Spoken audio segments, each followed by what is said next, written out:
Amidst the chaos of conflict, a stark reality emerges. Russian troops fighting in Ukraine are grappling with the limitations of their outdated equipment. Imagine being a soldier on the front lines, forced to rely on aging vehicles that offer little protection against the onslaught of modern warfare.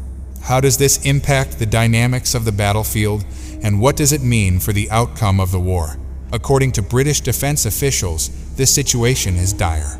In mid-October, Russian forces were losing over 40 armored vehicles a day, a staggering blow that speaks volumes about the challenges they face. Imagine the frustration of soldiers compelled to serve in what they describe as aluminum cans, outdated infantry combat vehicles ill-suited for the rigors of modern warfare.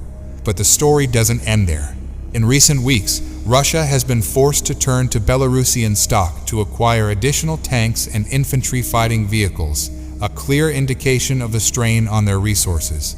The struggle intensifies as Russian forces grapple with difficulties in sourcing artillery ammunition and adequate replacements for their depleted armored vehicles.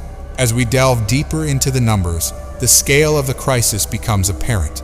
Since the start of the invasion, Russia has lost over 1,400 tanks and 684 armored fighting vehicles, including those destroyed, damaged, and captured.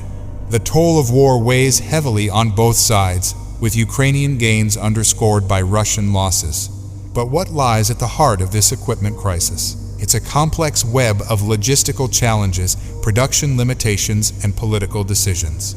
The supply of T-62 and T-55 tanks began in 2022, but their effectiveness on the battlefield is limited, leading to increased casualties among Russian troops. As the conflict drags on, the Russian military finds itself grappling with dwindling reserves and a shortage of modern equipment. Tanks that were once mothballed are hastily pressed into service, only to be destroyed in battle. The situation is compounded by the lack of spare parts and the inability to modernize existing vehicles.